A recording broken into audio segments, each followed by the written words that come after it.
Hello, my dear friend. Welcome to Learning English Podcast. My name is Anna, and I am so happy you are here with me today. Welcome to all our new listeners. It is wonderful to have you with us. And welcome back to our returning friends. It is so good to be together again. You are a very important part of our community. Thank you for coming back. Today we have a very special episode. It is an episode about something new, something fresh. The year is 2026, a new year. A new year is a time for a new start. It is a time to think about our lives. It is a time to look at our habits. It is a time to decide what we want to change. A new year is a time to rebuild ourselves, a time to become stronger, a time to become healthier, a time to become happier. And today we will talk about the first step. The first step to rebuild yourself in 2026. This first step is very important. It is a powerful step. This step is about something we all have, something we all use every day, our phones. Our little phones in our pockets, our phones in our hands. They are with us all the time. This episode will help you understand your phone better. It will help you see your relationship with your phone, and it will help you build a new, healthy life with it, a life where you are in control. Thank you so much for joining me today. Your time is very important, and I am so grateful you are spending it here with me. I promise to make our time together useful. I promise to make it gentle and kind. If you enjoy our time together, please tap the like button. When you tap like, it tells the internet that this is a good podcast. It really helps our podcast grow, and it helps us reach more English learners just like you. It helps us build our wonderful community. And I would love to know where you're listening from. Your story is important to me. Are you in Korea? Are you in Turkey? Are you in India? Or somewhere else in our beautiful, wonderful world? Please tell me in the comments below this video. I love to read your comments. They make me so happy. Okay, let's get comfortable. Find a quiet place. Take a deep breath. Are you ready? Let's begin. I have something to tell you. It is a little secret. It is something personal. I used to be a certain kind of person. I want to tell you about the old me, the Anna from the past. I would go to a restaurant. I would sit down to eat. And I would look at other people. I would see people at dinner, and they would be staring at their phones. They were not talking. They were just looking down. In my mind, I would judge them. I would have a negative thought. I would think to myself, that is so sad. They are together, but they are not really together. I would see a couple at a table, a man and a woman. Maybe they were on a date, but they were not looking at each other. They were not smiling at each other. They were looking at their phones. Their faces had a cold blue light from the screen. The phone screen was lighting up their faces. It was a cold light, not a warm light. I would sigh. I would feel a little bit sad for them, and I thought I was better than them. I thought, I do not do that. I am different. I would think about how people have become disconnected. Disconnected means not connected, not together. I thought about how we have lost the art of conversation, the beautiful skill of talking to each other, face to face. I thought we were becoming like zombies, like in the movies, walking around without thinking, quietly scrolling on our little screens, our thumbs moving up, up, up, our minds somewhere else. And then one day something happened. Something happened that changed me. I was at a restaurant with my dear friend. We were having lunch. She was talking to me. She was telling me a story. And what was I doing? I was looking at my phone. Suddenly, I looked up from my screen and I saw her face. She was quiet. She was waiting. And I realized something terrible. I did not hear her. I did not hear a single word she said. Maybe for 5 minutes. 5 whole minutes of her life, of her story, were gone. And I had missed it. Everything came back into focus. It was like waking up from a dream. I heard the sounds of the restaurant again. The forks and knives. The people talking and laughing. And I saw my friend's face, waiting for me. Her eyes were a little sad. I felt so bad. My heart felt heavy. I was doing the exact same thing. The thing I judged other people for. I felt like a hypocrite. A hypocrite is someone who says one thing but does another thing. I said it was bad to use your phone at the table, but I was doing it. I was just as guilty. The phone in my hand felt heavy. It did not feel like a helpful tool. It did not feel like my friend. It felt like a leash. A leash is what you put on a dog to control it. And I felt like my phone was controlling me. This moment made me think. It made me think very hard. When did our phones become our bosses? When did they start telling us what to do? They were made to connect us, to help us talk to friends far away.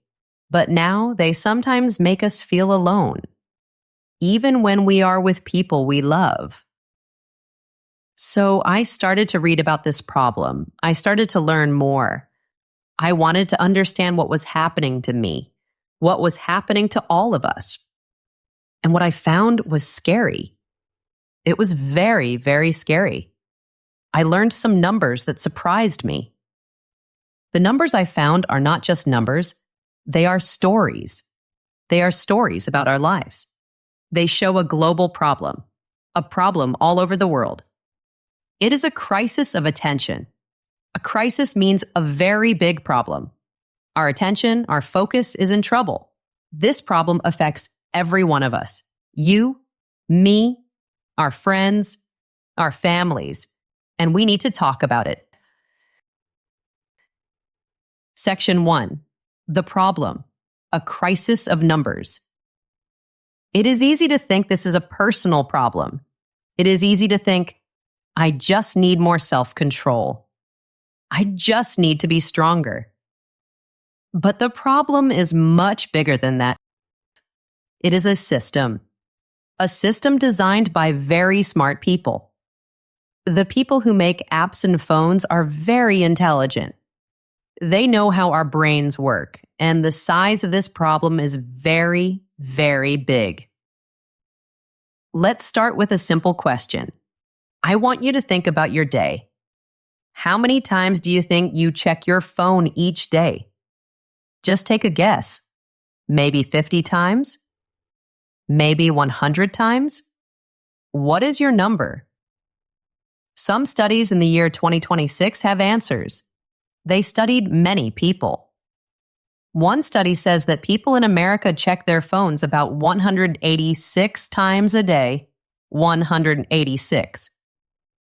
Another study says it is about 144 times a day. 144. And another one says it is around 58 times a day. 58. Let's be positive. Let's use the smallest number. 58 times a day. What does this mean? If you are awake for 16 hours, it means you pick up your phone about once every 16 minutes. Sorry, my math was wrong there. Let me think again. Let's imagine you are awake for 16 hours. That is 960 minutes.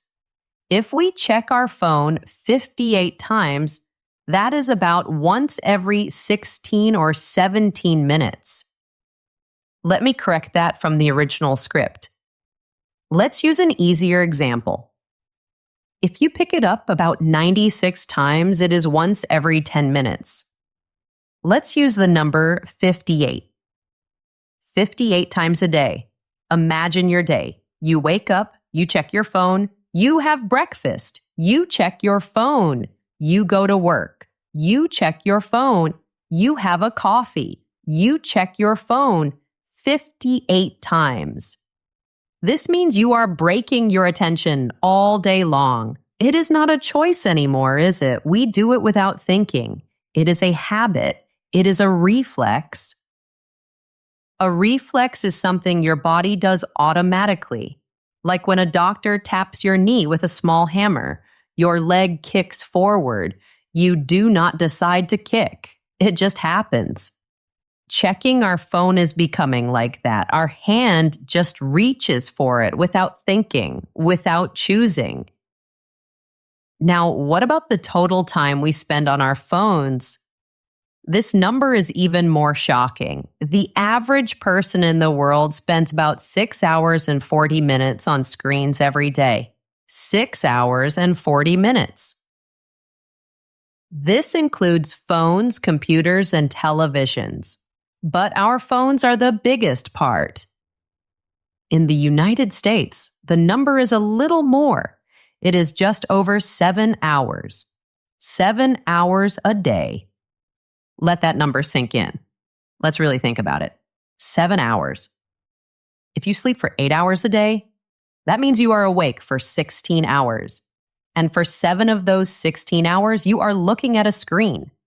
That is almost half of your waking life. Half of your day, half of your precious life, you are looking at a screen. This adds up. This time grows and grows. Over a year, 7 hours a day is more than 100 days. 100 full 24-hour days. Spent online. Spent looking at a screen. What could you do with that time? What could you do with 100 extra days a year? That is more than 3 extra months. You could learn a new language. You could become very good at it. You could learn to play the guitar. You could write songs. You could write a book. You could start a small business. You could learn to paint. You could spend more time with your family. You could play with your children. You could talk to your parents. You could take long walks in nature. But we will never know. We will never know what we could do with that time because that time is already gone. It is spent scrolling, tapping, watching. And this is not just a problem for adults. It is an even bigger problem for young people. For teenagers and children. Generation Z or Gen Z are people born in the late 1990s and early 2000s. They grew up with screens. For them, a phone is a normal part of life, like the sky is blue. And they spend an average of 9 hours on screens every day. 9 hours. Imagine that. For many young people, their digital life is their real life. Their friendships are online. Their entertainment is online. Their identity is online. Social media is their main tool to find new things. It is changing how they learn about the world. Many now use apps like TikTok and Instagram instead of Google to find information. They are learning from short videos, not from books or articles. So what are we all doing for all those hours? What are our hands and fingers doing? We are tapping our fingers, we are swiping, we are scrolling, always moving. One study found that an average person touches their phone 2,617 times a day. 2,617 touches. Think about that. Your fingers touch that glass screen more than 2,000 times every single day. Our fingers are always moving. Our minds are always restless, never quiet, never still. And we use our phones everywhere. There are no more private places. Many people use their phones on the toilet. Studies show that between 65% and 75% of people say they do this. They take their phone with them to the bathroom. We use them while watching TV. The TV is on, but we are looking at our phones. This is called second screening. 87.4% of people do this. And some people even use them while driving. This is very, very dangerous. It is illegal in many places, but still, 29.3% of people do it. They are putting their lives and other people's lives in danger for a message, for a notification. The phone is always with us. More than half of us have never gone one full day without our phone. Not one single 24-hour period. We depend on them. We feel like we need them. Almost 46% of Americans say they are mobile phone addicts. They use the word addict themselves. They feel they cannot stop. They feel it is out of their control. This feeling is real. Over 40% of people feel panic when their phone battery is low. When the battery is below 20%, they start to worry. They look for a place to charge it. They feel anxious. Does this feel familiar to you? There is even a name for the fear of being without your phone. It is a new word for a new fear. Researchers call it nomophobia. Nomophobia. It means no mobile phobia. The fear of having no mobile phone. This is a real issue. It is a real psychological problem. It causes real psychological distress. That means it makes people feel anxious and worried and sad. And studies show a clear link. There is a clear connection. More phone use is linked to more anxiety and depression. The more time you spend on your phone, the more likely you are to feel sad and worried. This is not an accident. This is not a mistake. The system is designed this way. The apps are made to keep you there. It is a feature, not a bug. A feature is something that is done on purpose. But please do not worry. When you hear these numbers, you might feel bad. You might feel guilty. But it is not your fault. I want to say that again. It is not your fault. And there is a way to feel better. There is a path back to peace. We will talk about it. I promise. Section 2, the agitation, your brain on dopamine. So, why does this happen? Why is it so hard? Why can't we put our phones down? Is it because we are weak? Is it because we have no self-control? Is there something wrong with us? The answer is no. No. You are not weak. You are human.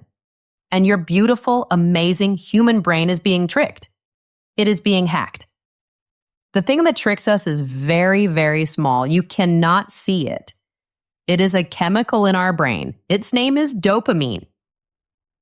Maybe you have heard this word before. Dopamine. Dopamine is sometimes called the pleasure chemical. People think it is the chemical of happiness, but that name is not exactly right. It is a little more complicated. It is more like the anticipation molecule or the wanting chemical.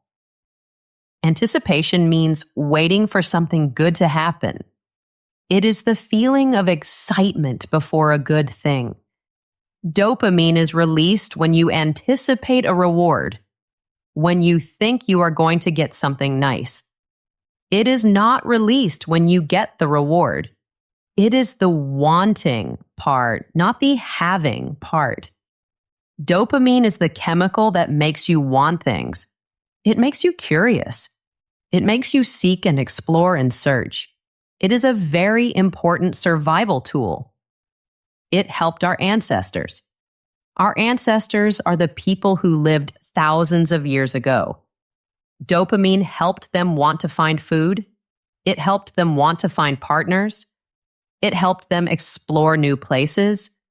It helped them survive. And the people who make social media apps know this.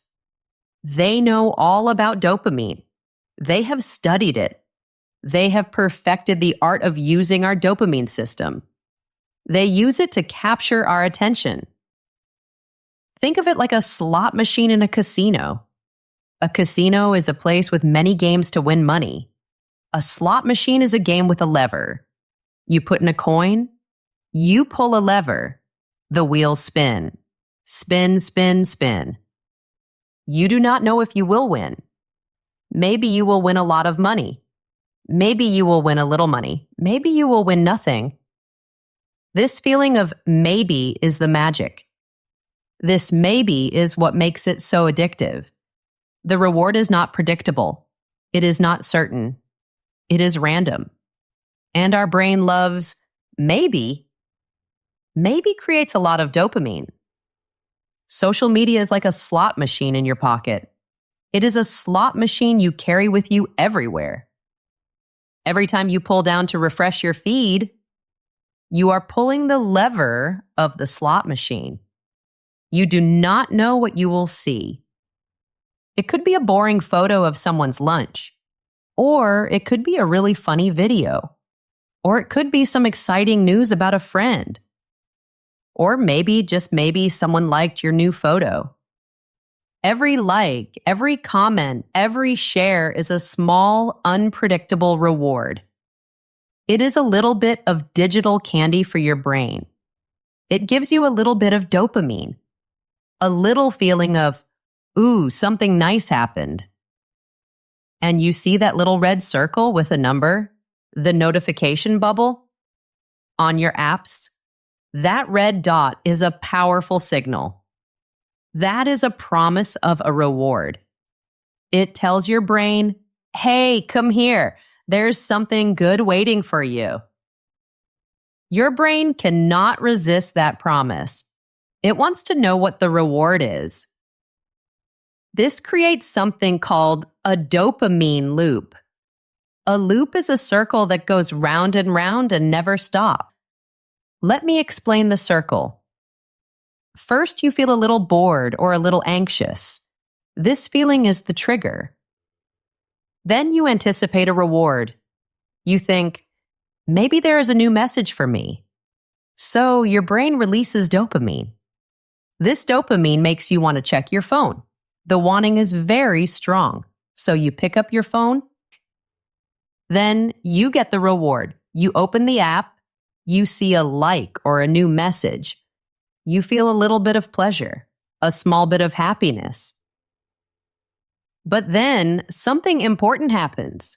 The dopamine level goes down, and it can go even lower than before. So after a few minutes, you feel a little bored again, a little empty. So what do? You want another hit of dopamine.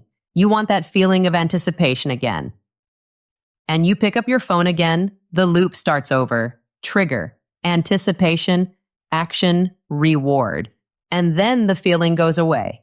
And you want it again, over and over and over. It is a circle that can be hard to stop. This circle is made stronger by things like infinite scroll. Infinite means it never ends. Before infinite scroll, a web page had an end. You would scroll down to the bottom, and the page would stop. There was no more content. This was a natural stopping point. It was a signal to your brain.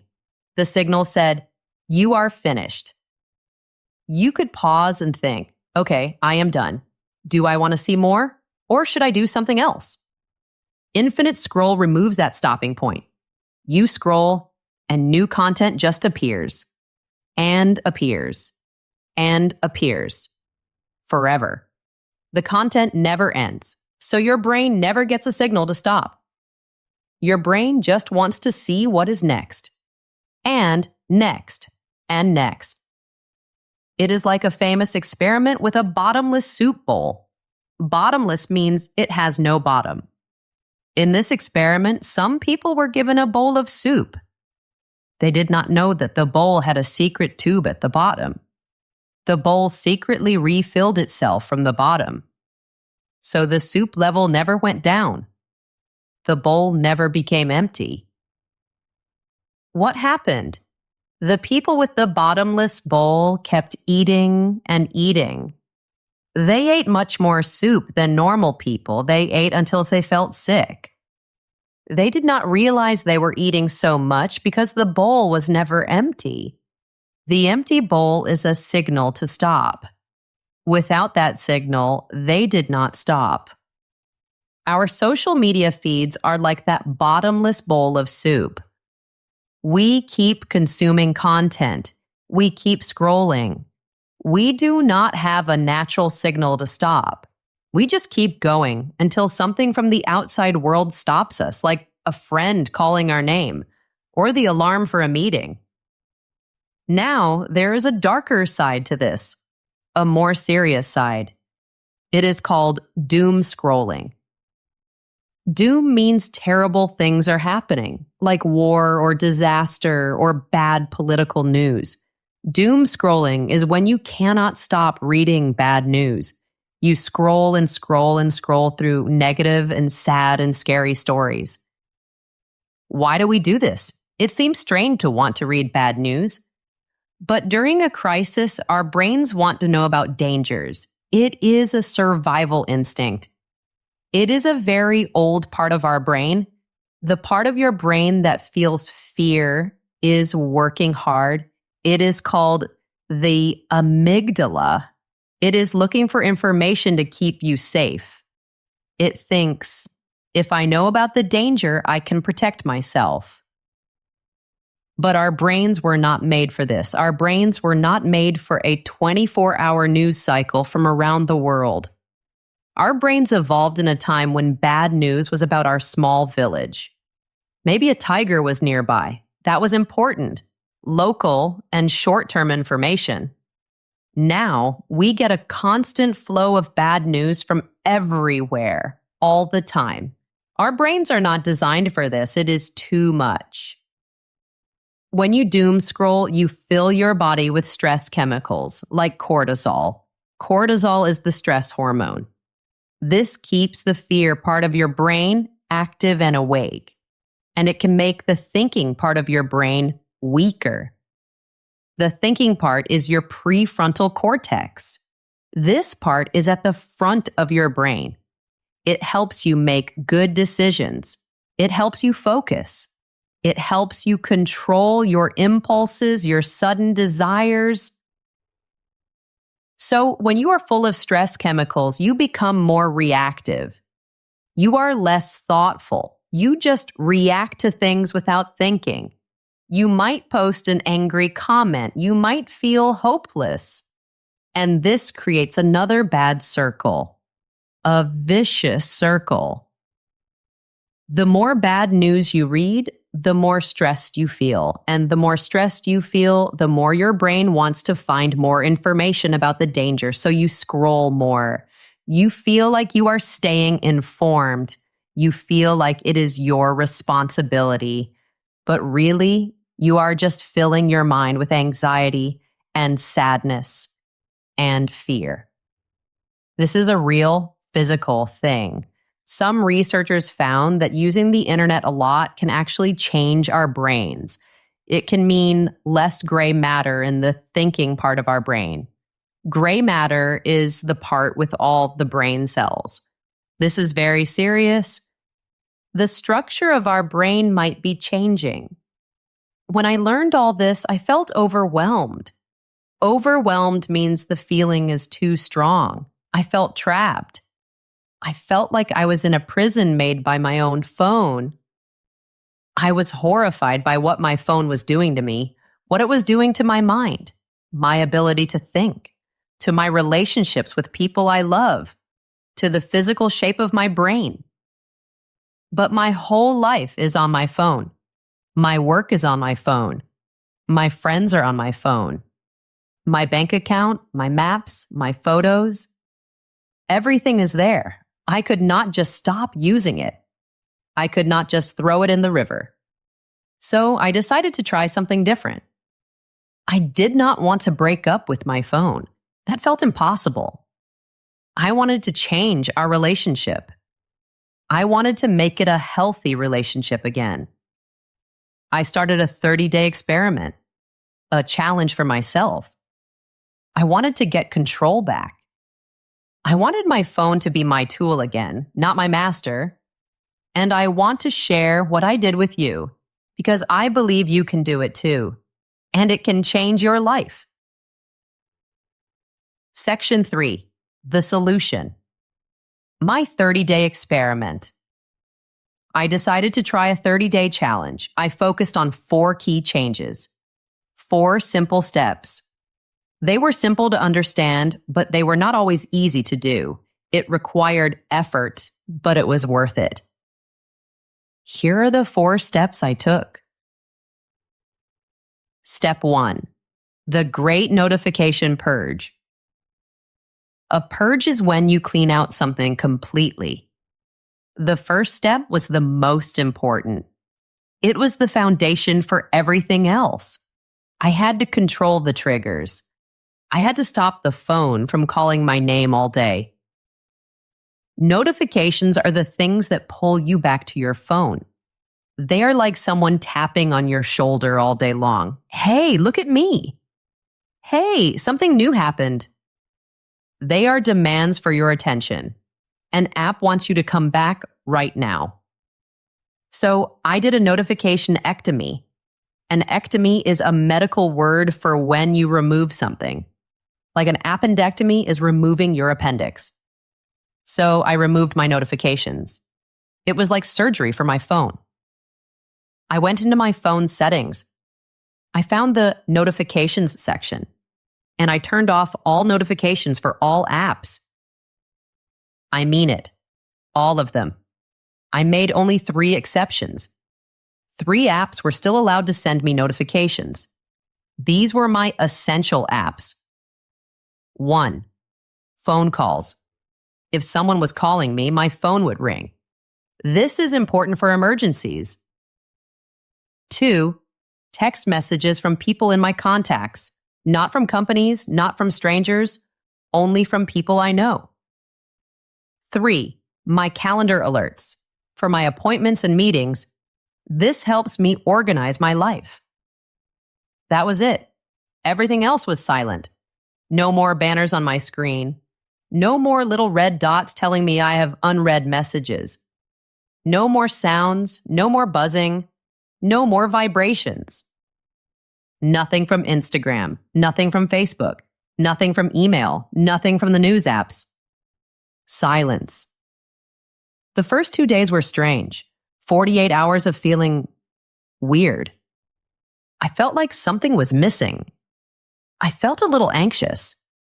My brain kept saying, "Are you sure you are not missing something important? What if there is an important email? What if something happened on social media?" My thumb would move by itself. It was a habit. It would move to the top of the screen to check for a notification.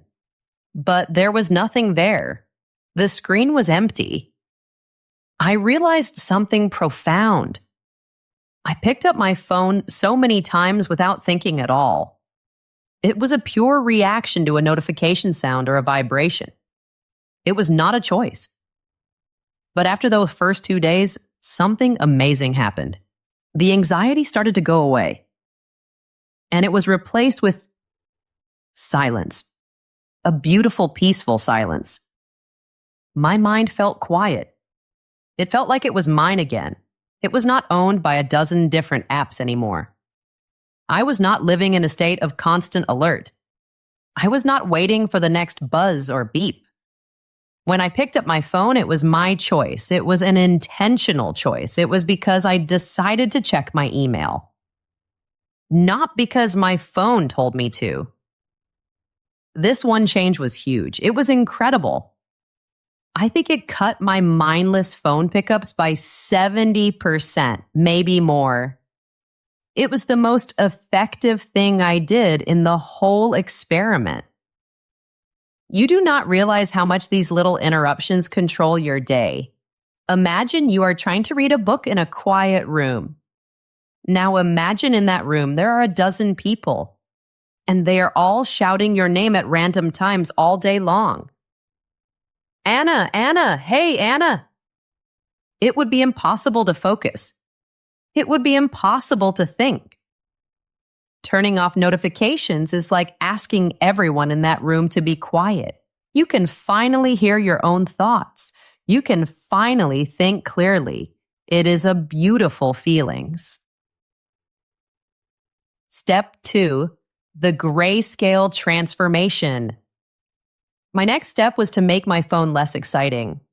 I decided to fight fire with fire. The app designers use bright, beautiful colors to make us want to use their apps. Our brains love color. Think about the red color of a notification dot.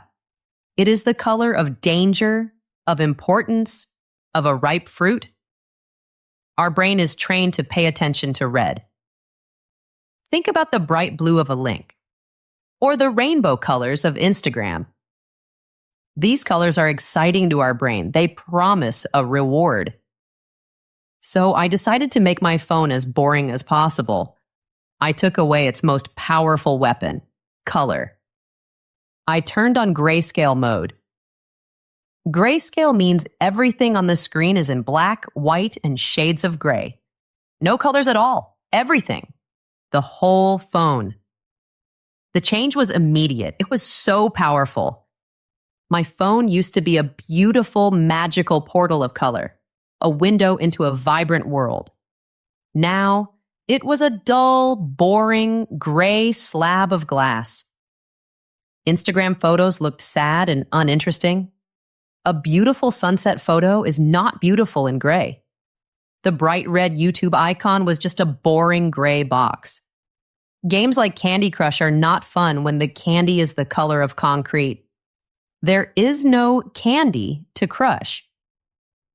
This works because it stops the dopamine reward. The exciting colors are a visual reward for your brain. They are part of the prize you get when you pull the slot machine lever. Grayscale takes that reward away. It makes your phone less stimulating, less exciting, and so you scroll less. You want to use it less.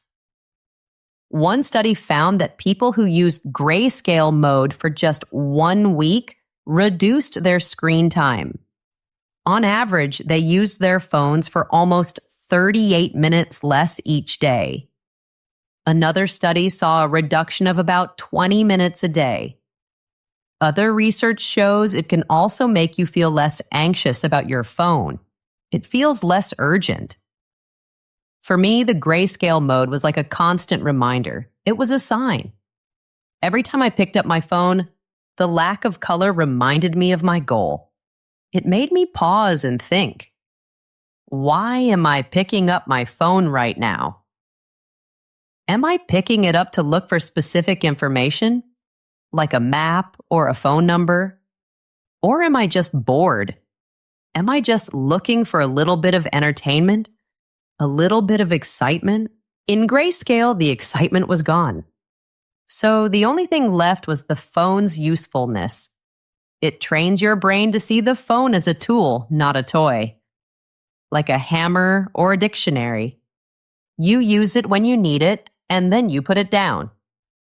I used grayscale for all 30 days. It was an amazing experience. The world outside my phone seemed more colorful. I noticed the green of the trees more, the blue of the sky more. Life felt more vibrant. Step 3, creating sacred spaces and times. The third step was about making boundaries. Boundaries are like rules to protect your time and your space. They are like a fence around your garden to keep the weeds out. My phone was like a weed. It was growing everywhere in my life. My phone was in my bedroom. It was at my dinner table. It was with me in the bathroom. I needed to ask it to leave some of these important places. I needed to create phone-free zones. I made 3 simple rules. These rules were non-negotiable. That means I had to follow them. No exceptions. Rule number 1, no phone in the bedroom. This was the hardest rule for me, but it was also the best one. It had the biggest impact on my peace of mind. Like many people, I used to sleep with my phone next to my bed. It was my alarm clock. It was the last thing I looked at before I closed my eyes to sleep. I would scroll through social media or read news in bed. And it was the first thing I looked at when I opened my eyes in the morning. I would check my emails before my feet even touched the floor. Studies show about 85% of Americans do this. They sleep with their phone right next to them. This means my brain was getting stressful information right before bed. This is not good for sleep. And I was getting another rush of information and other people's demands the moment I woke up. This is not good for starting the day with peace. The blue light from screens can also stop a chemical in your brain called melatonin. Melatonin is the sleep hormone. It tells your body it is time to sleep. Blue light tells your brain it is daytime. So your brain stops making melatonin. And it is harder to fall asleep. But it is more than just blue light. When you start and end your day on your phone, you are starting and ending your day by reacting. You are reacting to other people's lives, other people's opinions, other people's news. You are not connecting with your own thoughts and feelings. You are not checking in with yourself. So I did something radical. I bought a simple $10 alarm clock, a small plastic clock with a loud beep. And I started charging my phone in another room at night. I chose the kitchen. The first few nights I felt that fear again, that nomophobia. I felt a little bit of panic. What if there is an emergency? What if someone needs me? What if I miss an important work email? My mind was making all these worried what-if questions. But nothing bad happened. The world did not end because my phone was in the kitchen. My friends and family were safe. Instead, something wonderful happened. My sleep got much better, deeper, more restful. I started reading paper books again before bed. I would get lost in a story. My mind would calm down slowly. And in the morning, when I woke up, my first thoughts were my own thoughts. Not news headlines, not social media posts, just my own feelings, my own ideas for the day. I got the first 30 to 60 minutes of my day back. It was a huge change for my peace of mind. Rule number 2, no phone at the dinner table. This was for every meal, breakfast, lunch, and dinner. It was a rule when I ate with other people. And it was a rule when I ate alone. When I was with people, the change was obvious. It made me be present. It made me look at them. It made me listen to their stories. It made our conversations better. It brought the human connection back to eating together. We were sharing food and sharing our lives. Not just sitting in the same room, looking at different screens. And when I was alone, it was a different kind of challenge. It made me just be with myself. Just me and my thoughts. I started to pay attention to my food. What did it taste like? What did it smell like? I let my mind wander. To think about my day, to dream about the future, or to just sit in silence. At first, it was uncomfortable. I am being honest with you. It was hard. I realized I used my phone to escape being alone with my thoughts. The phone was an easy escape from boredom or difficult feelings. But after a while, it started to feel like a form of meditation. It became a quiet, peaceful moment in a noisy day. A small gift of calm that I gave to myself 3 times a day. Rule number 3, the 90-minute rule. I decided I would not look at my phone for the first 90 minutes of my day, and I would put it away for the last 90 minutes of my day. This created a safe time around my sleep. I called it my digital buffer. A buffer is a cushion, a protection zone. The morning buffer, the first 90 minutes, let me start my day with my own ideas and my own energy. I owned my mornings again. I could exercise. I could meditate. I could write in a journal. I could plan my day with a clear mind, or I could just sit and drink my coffee in peace, watching the world wake up. I was in control. The evening buffer, the last 90 minutes, let my brain relax and unwind. It helped my brain get ready for deep, restful sleep. I could talk with my family. I could listen to music. I could read my book. It was a signal to my brain. The day is ending. It is time to rest. Step 4, the apocalypse and intentional use.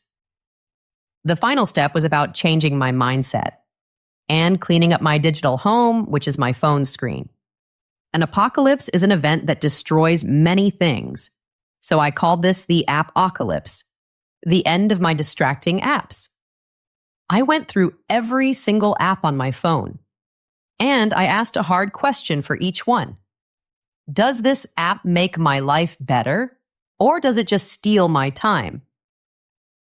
I deleted every app that was a trigger for mindless scrolling. A trigger is something that starts a bad habit. For me, that was TikTok. The short videos were too addictive. The app X, which was called Twitter before, it was often too negative and stressful. And some news apps that gave me constant alerts about bad news, I deleted them completely. I did not delete Instagram. I use it for my work and to connect with some friends, but I knew I had to change my relationship with it. So I moved its icon. I moved it from my home screen. I put it in a folder on the 3rd page of my phone screen. I named the folder Mindful Use. Mindful means paying attention on purpose. This little change was very powerful. Just making it a little bit harder to open the app helped a lot. It added friction. Before I could open Instagram with one quick, mindless tap. Now I had to swipe 2 times, open the folder, and then tap the app. That small delay, maybe only 2 seconds, was enough. It gave my brain time to think. It created a small space for a question. Do you really need to do this now? What is your purpose for opening this app? And many times the answer was no. I was just bored. So I closed my phone and did something else. I replaced the apps I deleted with better tools, with apps that helped me grow. Instead of scrolling TikTok, I listened to podcasts about science or history, or I listened to audiobooks. Instead of refreshing news apps all day, I used an app to learn a new language for 10 minutes. I was still using my phone. I was still using this powerful technology. But I was using it to build myself up, not to distract myself down. I was changing from passive consumption to active engagement. Passive consumption is when you just sit and watch things happen. Active engagement is when you are doing something to learn or create. This is the final goal. The goal is not to stop using this powerful technology. The goal is to use it for our own good, for our own goals, on our own terms. Section 4, the transformation and conclusion. So what happened after 30 days? What was the result of my experiment? Did I become a perfect new person with no problems? Not exactly. I am still human. But the changes were real and they were deep. They were life-changing. The first and biggest change I noticed was my attention span. My ability to focus on one thing for a long time. Before the experiment, I could not read a book for more than 10 minutes. I would read one page and then my hand would want to check my phone. I always felt a little itch, a little pull. After 30 days of training my brain to be quiet, I could read for an hour, one full hour without interruption. I could watch a whole movie and feel completely lost in the story without checking my phone once. My mind used to feel like a hummingbird. You know, the little bird that flies very fast. Its wings move so fast you cannot see them. It jumps from one flower to the next, to the next, to the next. My mind was like that, always jumping from one thought to the next. Now, my mind felt like it could land, it could rest, it could stay in one place and focus. Research supports this. It is a real thing. When you cut back on constant digital noise and interruptions, the thinking part of your brain gets stronger. Your prefrontal cortex can heal. Your ability to focus improves. It is like a muscle. If you train it, it gets stronger. My anxiety also went down a lot. That low-level feeling of worry that was always with me, it just faded away. It was like a quiet noise in the background that I did not notice until it was gone. And then there was silence. I was not seeing stressful news all the time. I was not comparing my normal life to the perfect, edited, fake lives of other people on social media. The silence was calming. My brain felt safer. My nervous system could finally relax. And I slept better than I had slept in years. I would wake up in the morning feeling rested and fresh, not tired and stressed. And most important of all, I felt more present in my own life. Present means here, now. My conversations with friends felt deeper. I was listening more. My food tasted better because I was paying attention to it. My walks in the park felt more beautiful because I was looking at the trees, not my screen. I was not living my life through a small, glowing screen anymore. I was just living it directly. This journey taught me something so important. It is a famous idea from a writer named Johann Hari. The opposite of addiction is not just stopping, it is not just sobriety. The opposite of addiction is connection. Connection with yourself, your own thoughts, your own feelings. Connection with the people around you, your family, your friends. Connection with the real physical world, nature, your hobbies, your body. Our phones promise us connection, but sometimes it is a fake connection. It is a weak connection. It can look like 1,000 friends, but it can feel like being alone in a room. It can leave us feeling more alone, not less. This is not about hating technology. Technology is a wonderful tool. This is not about throwing your phone away. This is about taking back control of your life. It is about changing the question you ask yourself. Instead of asking, "What am I missing online?" Start asking yourself, "What am I missing right here, right now, in my real life?" It is about making technology your servant, not your master. It works for you. You do not work for it. Your time and your attention are the most valuable things you have. They are more valuable than money. You can always make more money. You can never make more time. And big companies are spending billions of dollars to take your attention from you. But you have the power. You can take it back. You are the owner of your mind. You can do it one notification at a time, one grayscale screen at a time, one phone-free dinner at a time. It is not easy. The system is designed to pull you back in, but it is worth it. Your peace is worth it. Your focus is worth it. Your life is worth it. Your life is waiting for you. Your real, beautiful, messy, wonderful, unfiltered life. It is not perfect like an Instagram photo. It has good days and bad days, but it is real and it is yours. And it is waiting for you on the other side of that screen. This is the first powerful step to rebuild yourself in 2026. So today, I have a challenge for you. It is not a demand. It is a friendly invitation from my heart to yours. You do not have to do everything I did. You do not have to do a 30-day challenge. Let's start small. Let's start together. Just pick one thing. For the next 7 days, I invite you to try one small change.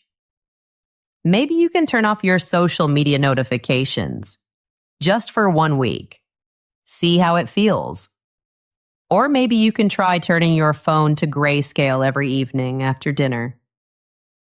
Or maybe just for 1 week, you can leave your phone outside your bedroom when you sleep. Buy a cheap alarm clock. Give yourself the gift of a peaceful morning. Just one small change. Choose the one that feels possible for you. See how it feels. See what you notice. Be curious. Then come back here to this video. Share your experience in the comments. Tell me what you tried. What was hard? What was easy? What surprised you? I really want to know. Let's have a real conversation about this. Let's support each other. Your story might help someone else. This journey to take back our attention is a journey we should take together as a community. If this episode felt important to you, please subscribe to our channel. It helps us continue to make these podcasts for you. We have so much more to talk about. So many more ways to build a better life. Thank you. Thank you for being here. Thank you for listening to my story. Thank you for giving me your most valuable asset, your attention. I am so honored to have it. Now go and use it for something wonderful. Look at something beautiful. Talk to someone you love. Listen to your own heart. Thank you for listening, my dear friend. Take care and see you next time.